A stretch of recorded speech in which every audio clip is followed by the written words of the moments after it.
Story 1. The Marketplace Deal from Hell Part 2. Heat. The moment those other doors opened, every instinct in my body screamed that I had made a mistake. The three men who stepped out didn't look like buyers or sellers. They weren't carrying anything. They weren't talking. They simply spread out around the SUV and stared at me.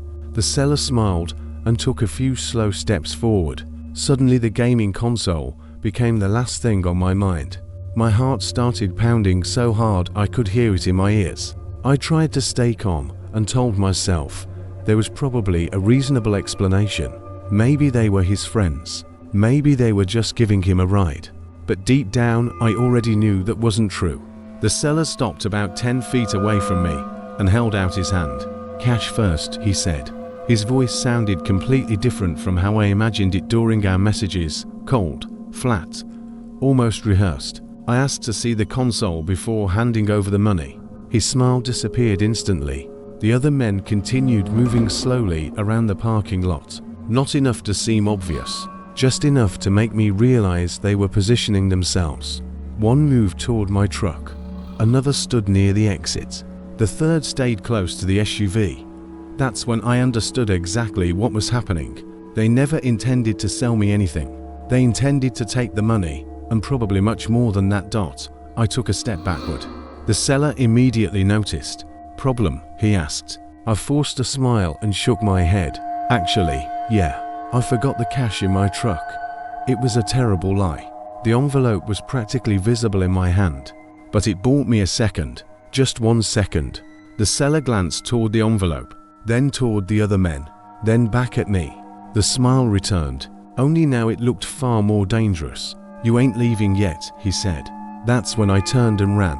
I didn't think. I didn't hesitate. I sprinted toward my truck as fast as I could. Behind me I heard shouting, footsteps, gravel scattering in every direction.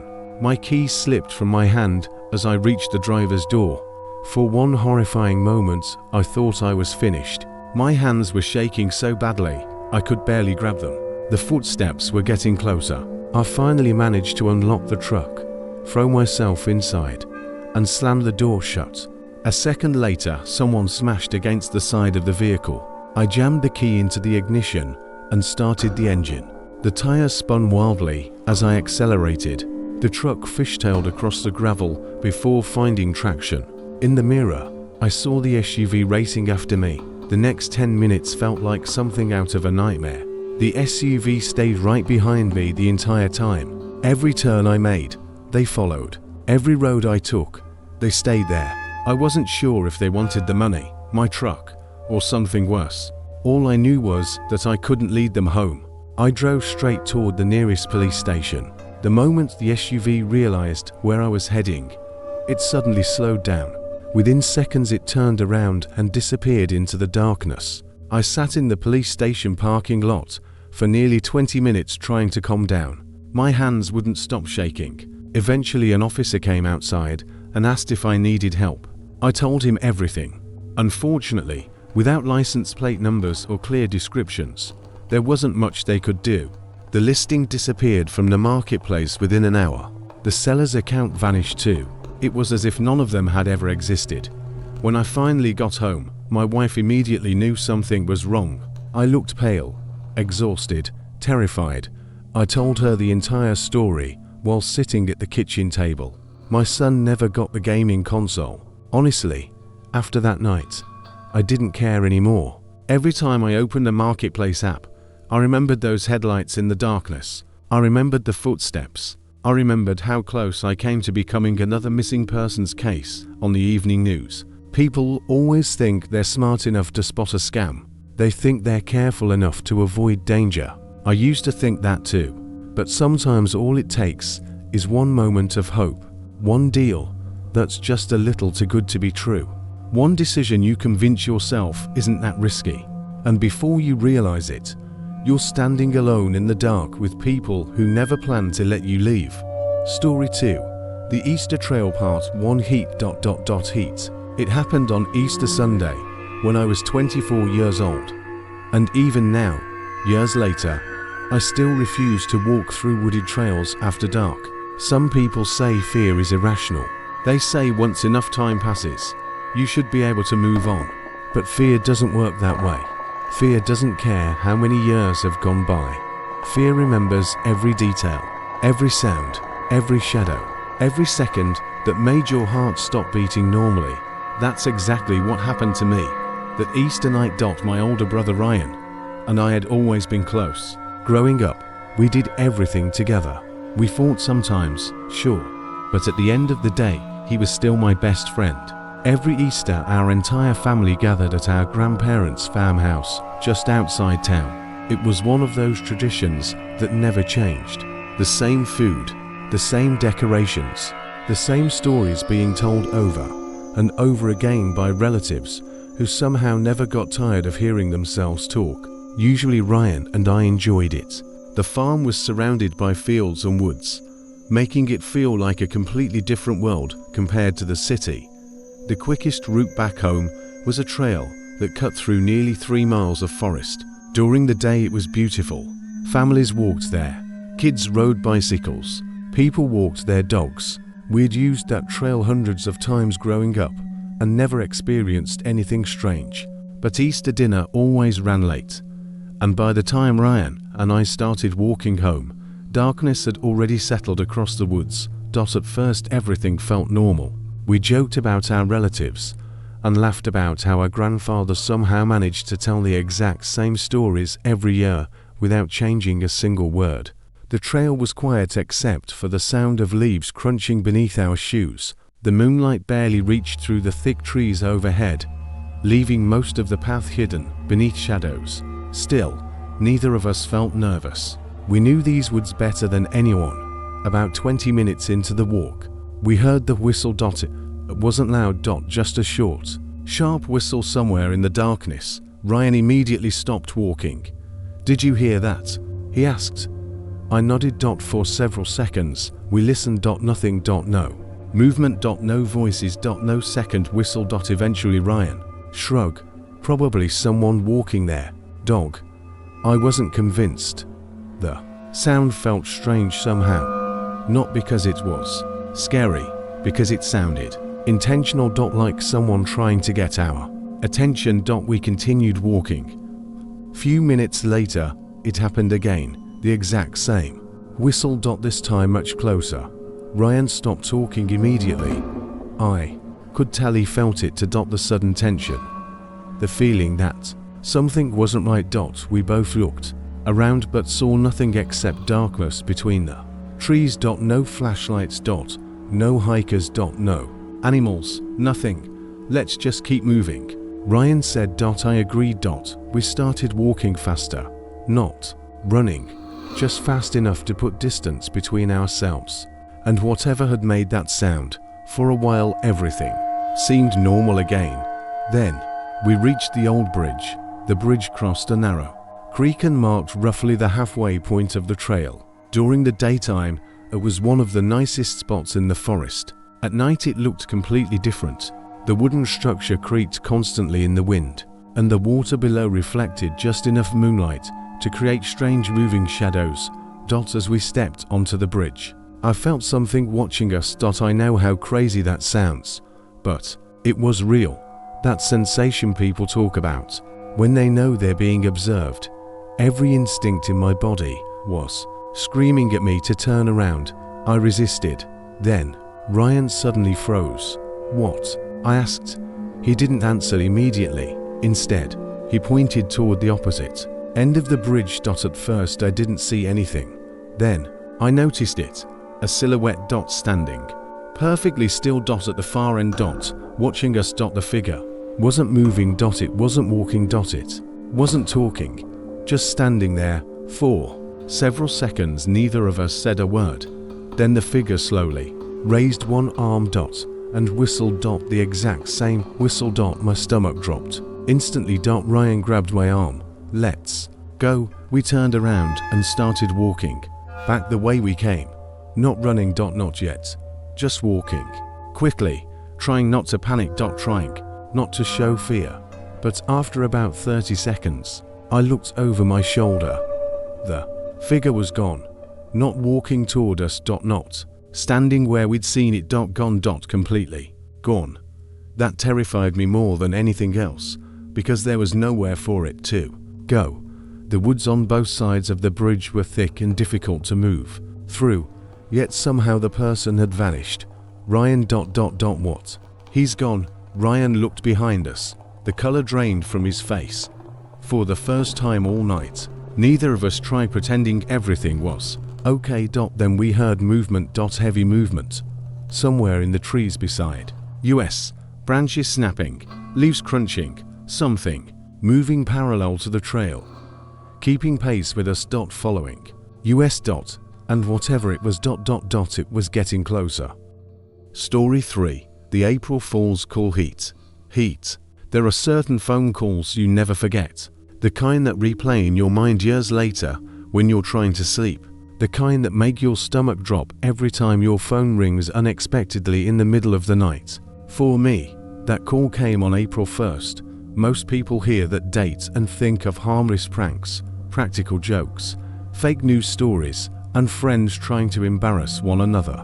After what happened to me, April Fool's Day became something entirely different. It became the day I learned how quickly a joke can become a nightmare. At the time, I was 22 years old and sharing an apartment with 2 college roommates.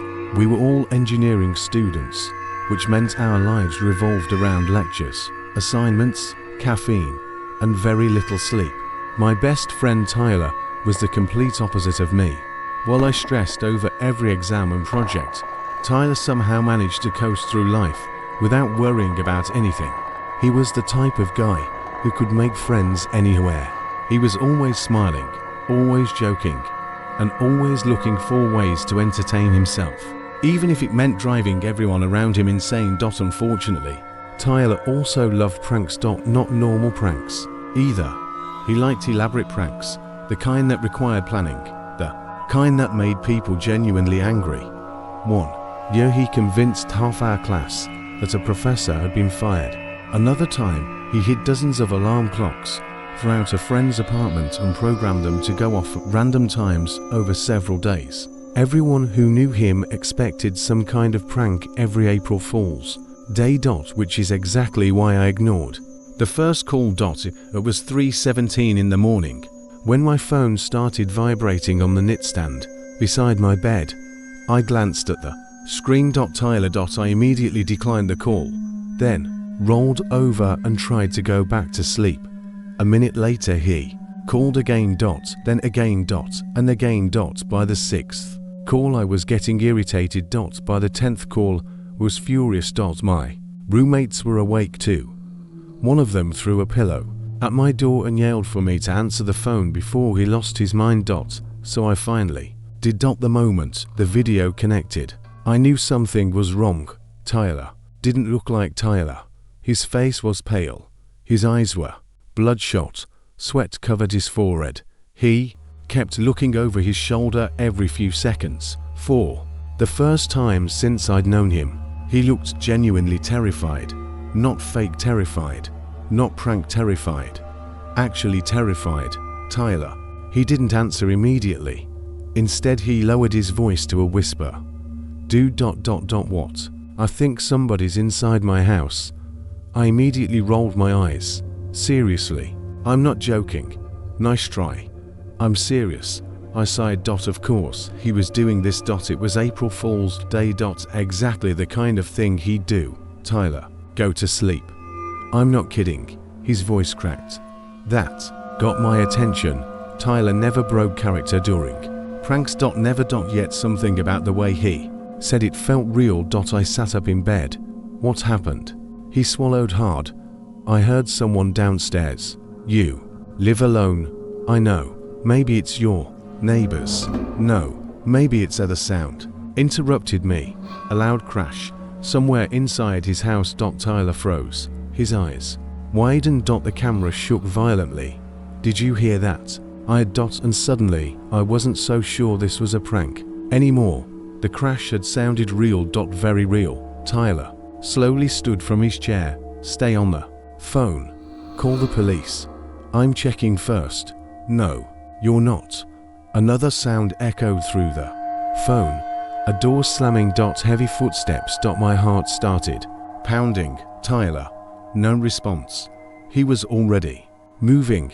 The phone's flashlight illuminated a dark hallway. Everything about the situation felt wrong. I kept expecting him to start laughing. To yell April Fools, to reveal hidden speakers or actors. Instead he looked more frightened with every step. The hallway seemed endless. The only sounds were his breathing and the creaking floorboards beneath his feet. Then he stopped. At the far end of the hallway stood a closed door. The basement door. I knew his house. We had spent countless weekends there. The basement was unfinished and rarely used. Tyler stared at the door. The camera shook in his hands. Then knock. A single knock came from the other side. Tyler nearly dropped the phone. I felt every hair on my arm stand up. Tyler. He whispered, "Someone's down there." Knock. Knock. 3 more knocks. Slow. Deliberate. Almost playful, like whoever was behind that door knew exactly what they were doing. Tyler took a step backward. Then another. The knocking stopped. For several seconds nothing happened. Absolute silence. Then the basement doorknob slowly began to turn. Heat. Heat. The basement doorknob slowly began to turn. For a second, neither of us moved. Neither of us breathed. The sound of the metal mechanism clicking echoed through the phone speaker like a gunshot. Tyler stumbled backward. The flashlight beam shook wildly across the hallway walls. I sat frozen on the edge of my bed, gripping my phone so tightly my fingers hurt. "Tyler," I whispered. He didn't answer. His eyes were locked on the basement door. The handle continued rotating. Slowly. Deliberately. Then it stopped. The silence that followed felt worse than the noise. A full 10 seconds passed. Nothing happened. No footsteps. No voices. No movement. Just silence. Tyler took another step backward. Then another. Suddenly. Bang. The basement door slammed from the inside. Tyler screamed. I nearly dropped my phone. The impact was so violent the entire door frame shook. Another bang followed. Then another. Whatever was behind that door was trying to get out. The door rattled violently. The handle twisted again. Back and forth, like someone was desperately trying to open it. "Call the police," I shouted. "I'm trying." Tyler turned and ran. The video feed became a blur of darkness and movement. His breathing was ragged, panic filled every word. He nearly fell twice as he sprinted toward the front of the house. Behind him, the sounds continued. Heavy impacts, doors slamming. Furniture moving. Something was happening inside that house, something neither of us could understand. Then the video froze, the screen pixelated, the audio crackled. For several seconds, all I could hear was static. Then Tyler's face returned. Only now he looked even worse. "Dude, what?" "Someone's outside." My stomach dropped. "What do you mean outside?" "The front yard." The phone camera slowly turned. At first, I couldn't see anything. The porch light illuminated the driveway, the mailbox, the front gate. Everything looked normal. Then I noticed movement. A person, standing near the edge of the property, watching the house, not moving, not speaking, just standing there. The figure appeared completely dressed in black. Even their face seemed hidden. "What the hell?" Tyler whispered. The person took one step forward. Then stopped. Another step. Then stopped again. Like they wanted Tyler to see them approaching. My heart hammered against my ribs. This couldn't be real. It had to be a prank. It had to. Then another figure appeared. And another. And another. 4 people now stood outside the property, all dressed in black, all staring directly toward the house. Tyler backed away from the window. The camera shook uncontrollably. "I'm calling the police." "You should have called them 5 minutes ago." "I know." Then suddenly, the lights went out. The entire house went dark. Tyler screamed. The video feed disappeared for a moment. When it returned, only the phone flashlight illuminated his terrified face. His breathing sounded frantic. I could hear objects crashing somewhere nearby. Glass breaking, wood splintering. Heavy footsteps. What do I do? Get out of the house. The back door. Go. Tyler ran. The camera bounced violently as he raced through the darkness. Then the most terrifying thing happened. A voice, a calm voice, echoed somewhere inside the house. Tyler.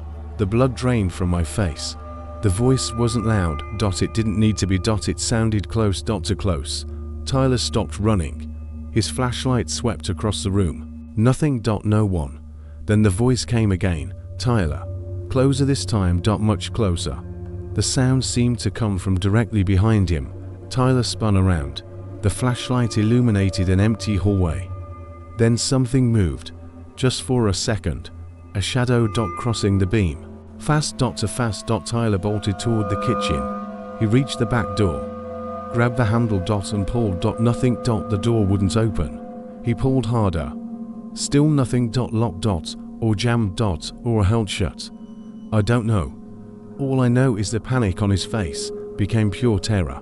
The voice returned. This time directly behind him. Tyler, he screamed. The camera spun wildly. The flashlight flew across the room. The phone hit the floor. For a brief moment, all I could see was the ceiling. Then footsteps. Running footsteps. The phone slid across the floor. I heard Tyler shouting. Furniture overturning. Glass breaking. Then complete silence. The video remained connected. But Tyler was gone. I kept yelling his name. No answer. Seconds felt like hours. Then flashing red and blue lights appeared through a nearby window. Police. Finally. The call disconnected. I immediately tried calling him back. Nothing. Again. Nothing. Again. Nothing. The rest of the night was torture. I couldn't sit still. Couldn't think. Couldn't focus. Every minute felt longer than the last. Then around sunrise my phone rang. A known number. I answered immediately. It was a police officer. And what he told me made absolutely no sense. When officers arrived at Tyler's house, they found him alone.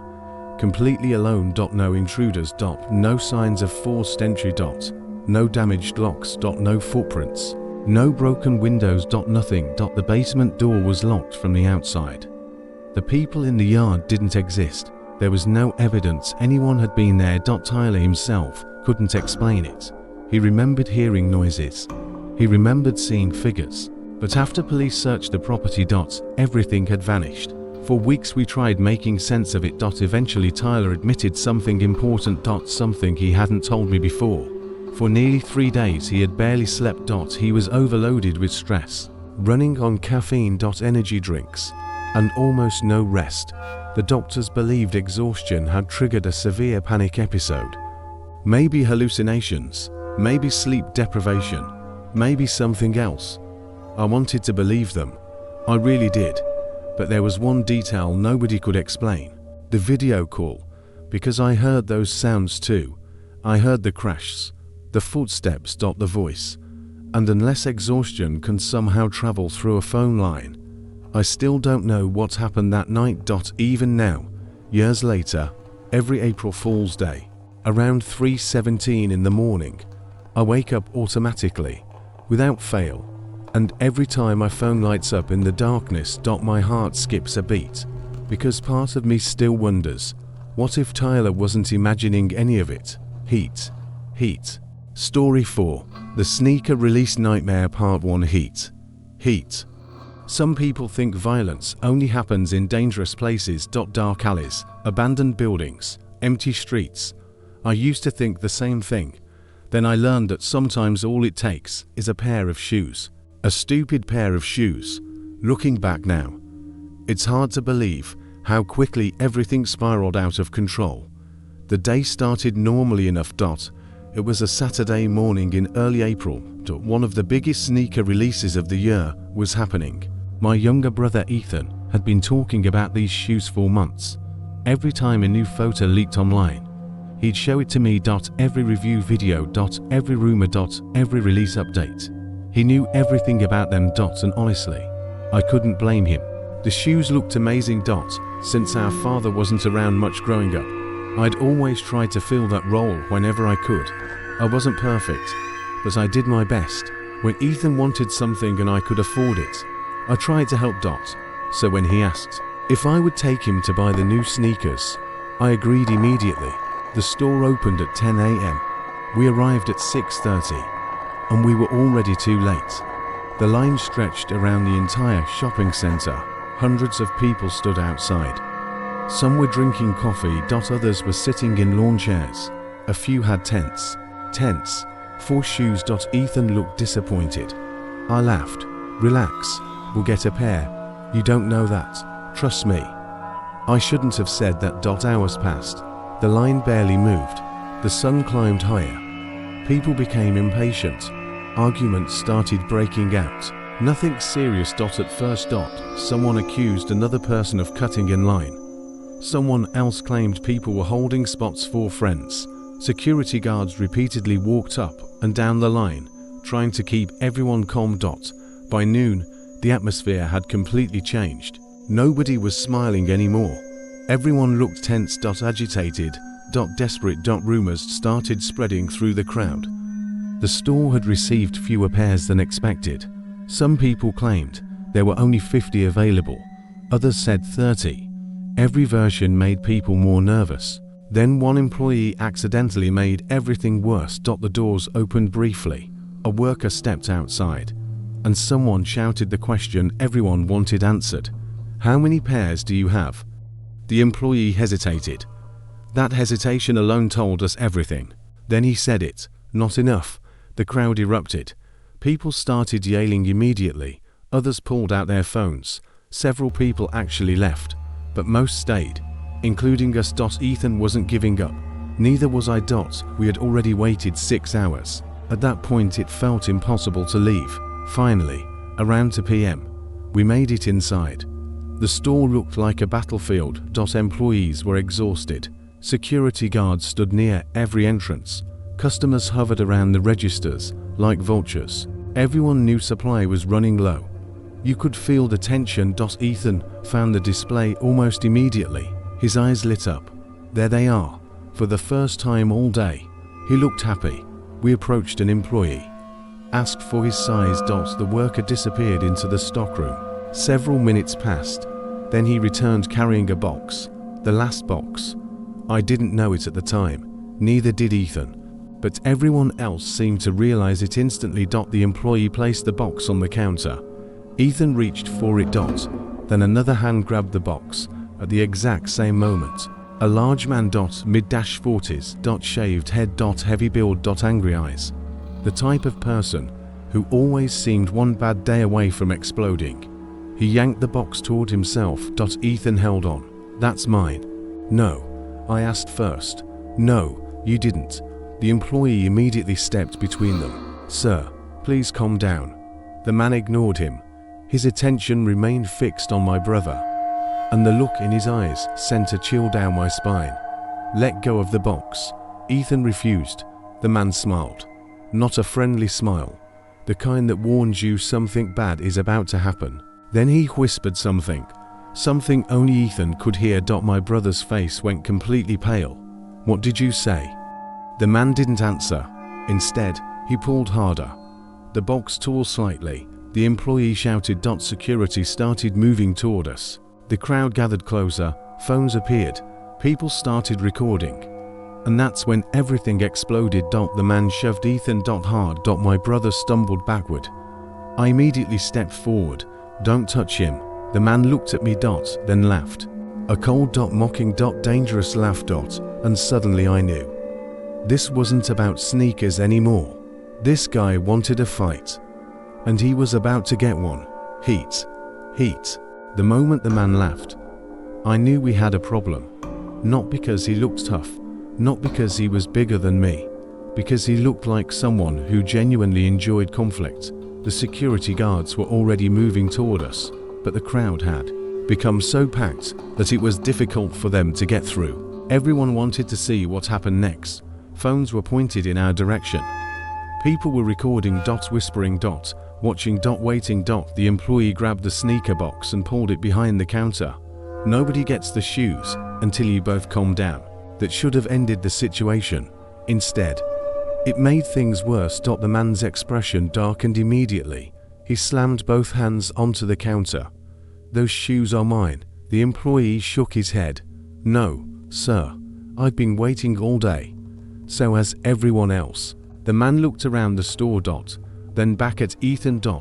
Then back at the employee. Something about the way he smiled made my stomach tighten. "You don't understand." The employee remained calm. "I understand perfectly." "No." The man leaned closer. "You really don't." For a few seconds, nobody moved. Then security finally reached us. A guard stepped between the man and the counter. "Sir, we're going to need you to leave." The crowd immediately reacted. People started whispering. Some even cheered. The man slowly looked at both guards, then laughed again. "I ain't leaving." One guard placed a hand near his shoulder. Big mistake. The man shoved him so hard, he nearly fell over. The entire store erupted. People started backing away. Others rushed closer. The second guard immediately called for assistance. Employees began directing customers toward the exits. But panic spreads fast. Much faster than people realize. The moment a few customers started running, everyone assumed something terrible had happened. Within seconds, the entire store became chaos. People pushed. Shouted. Tripped over displays. Shoeboxes crashed to the floor. Merchandise scattered everywhere. Ethan grabbed my arm. "We need to go." He was right. The sneakers no longer mattered. Getting out safely did. We started moving toward the exit. Then I heard glass shatter. The sound echoed through the entire store. Everyone froze. For a moment. Just one moment. Then the panic doubled. Someone screamed. Another person started crying. People rushed toward the exits. The crowd became impossible to control. I lost sight of Ethan. 1 second he was beside me. The next he was gone. My heart immediately jumped into my throat. "Ethan." No response. I pushed through the crowd. Trying to find him. Trying to stay upright. Trying not to get knocked down. Because once crowds reach a certain point, they stop behaving like groups of people. They become something else. A wave. A force. Something impossible to stop. I called Ethan's phone. No answer. Again. Nothing. The noise inside the mall was overwhelming. Security alarms started sounding. Employees were shouting instructions. Customers were running in every direction. Then I saw him. Across the store. Near the back wall. Ethan looked terrified. He was trying to reach me. But dozens of people stood between us. I started moving toward him. Then I noticed something strange. The man. The same man from before. He wasn't leaving. He wasn't running. He wasn't panicking. He was watching. Standing perfectly still in the middle of the chaos. Watching Ethan. The realization made my blood run cold. This wasn't about sneakers anymore. Whatever he had whispered to my brother earlier. It mattered. A lot. I finally reached Ethan. Grabbed his shoulder. What did he say? Ethan looked away. What? What did he whisper?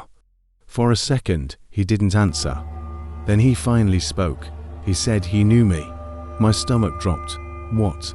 He said he knew where we lived. I stared at him. The words didn't make sense. That's impossible. I know. Have you ever seen him before? No. Then why would he? The sentence died in my throat. Because the man was gone. Completely gone. I scanned the crowd. Nothing. No sign of him anywhere. The security guards were still trying to restore order. Police officers had begun arriving. Customers were slowly being evacuated. But the man had vanished, like he'd never been there at all. The rest of the day felt surreal. We gave statements, answered questions, waited around for nearly 3 hours.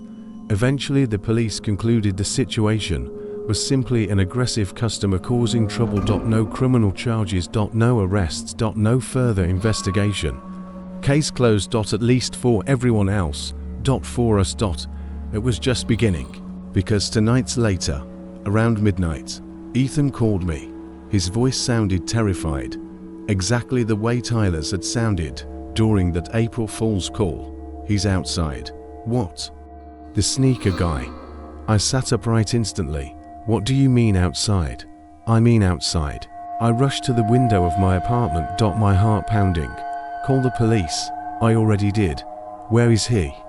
Ethan's voice shook. Across the street. Doing what? Watching.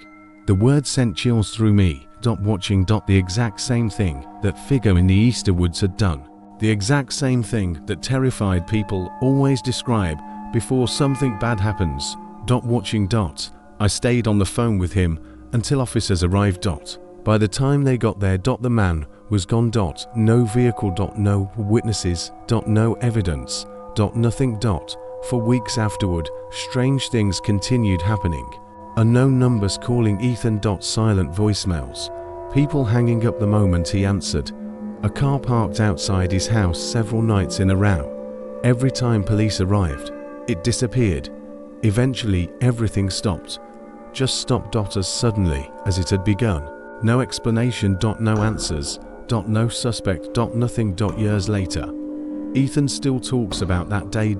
Not because of the chaos, not because of the sneakers, not because of the crowd, but because of that one sentence. The sentence the stranger whispered into his ear before everything happened. The sentence neither of us has ever forgotten. I know where you live. And to this day.